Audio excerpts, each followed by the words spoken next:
দর্শক, এই মুহূর্তে লন্ডন ক্লিনিকের সামনে আছেন সহকর্মী শাহেদ শফিক। বেগম খালেদা জিয়া সেখানে ভর্তির পর সার্বিক অবস্থা জানতে সরাসরি চলে যাচ্ছি তার কাছে। শফিক, বেগম জিয়ার চিকিৎসা সহ সর্বশেষ পরিস্থিতি আমাদের জানাবেন। জি সাব্বির, আপনাকে ধন্যবাদ। আমি এই মুহূর্তে দাঁড়িয়ে আছি যুক্তরাজ্যের পশ্চিম লন্ডনের লন্ডন ক্লিনিকের সামনে। আপনি জানেন যে এখানে বিএনপি চেয়ারপারসন বেগম খালেদা জিয়াকে চিকিৎসা দেওয়া হচ্ছে।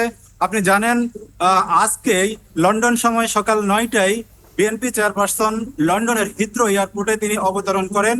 সেখান থেকে তাকে তার বড় ছেলে বিএনপির ভারপ্রাপ্ত চেয়ারম্যান তারেক রহমান নিজে গাড়ি ড্রাইভ করে তাকে ঠিক এই হাসপাতালে নিয়ে আসেন। তিনি এখানে বর্তমানে চিকিৎসাধীন রয়েছেন। আমি আপনাকে জানিয়ে রাখি, কিছুক্ষণ আগেই বিএনপি চেয়ারপারসনের স্বাস্থ্য সংক্রান্ত যে বিষয়গুলো দেখেন, বিএনপির স্থায়ী কমিটির সদস্য ডাক্তার জাহিদ হোসেন তিনি আমাদেরকে জানিয়েছেন যে ম্যাডাম খালেদা জিয়া বর্তমানে ভালো রয়েছেন। তবে তিনি দীর্ঘদিন ধরে যে সকল শারীরিক অসুস্থতায় ভুগতেন সেগুলোর কারণে তাকে এখানে নিয়ে আসা হয়েছে।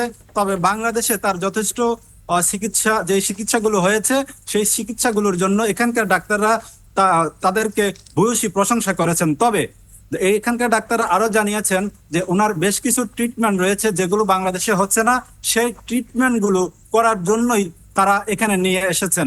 তো এর মধ্যে তিনি আমাদেরকে জানিয়েছেন যে বিএনপি চেয়ারপারসনের বেশ কিছু প্রাথমিক পরীক্ষা নিরীক্ষা আজকে করা হয়েছে। আগামীকাল হয়তো সকাল থেকেই এই ওনার যথাযথ চিকিৎসা শুরু হবে। তবে তাকে তিনি এখানে রয়েছেন, তার আরো যে ট্রিটমেন্ট গুলো রয়েছে, কিছু জটিল ট্রিটমেন্ট রয়েছে যেটার জন্য মাল্টি ডিসিপ্লিনারি ব্যবস্থার দরকার। তো তাকে ওই ইউনিটে রেখেই তার এই চিকিৎসাটা দেয়া হবে। তবে তিনি এখন ভালো আছেন, অনেকটা সুস্থ আছেন, তিনি খুবই হাসি খুশি রয়েছেন বলে তিনি আমাদেরকে জানিয়েছেন। তবে তার আরো কিছু জটিল রোগ রয়েছে যেগুলোর বিষয়ে আমরা প্রশ্ন করেছিলাম আর কি কি রোগ রয়েছে। তবে তিনি আমাদেরকে যেটা জানিয়েছেন যে কিছু বিষয় থাকে ওনার ব্যক্তিগত, তো সেই বিষয়গুলো তিনি ওপেনলি হয়তো বলতে চাননি। ডাক্তাররা চিকিৎসা করবেন যথাযথ। তো শফিক, আপনাকে ধন্যবাদ। দর্শক, লন্ডন ক্লিনিক থেকে যুক্ত হয়েছিলেন আমাদের সহকর্মী শাহেদ শফিক, জানাচ্ছিলেন বেগম খালেদা জিয়ার চিকিৎসার বর্তমান পরিস্থিতি।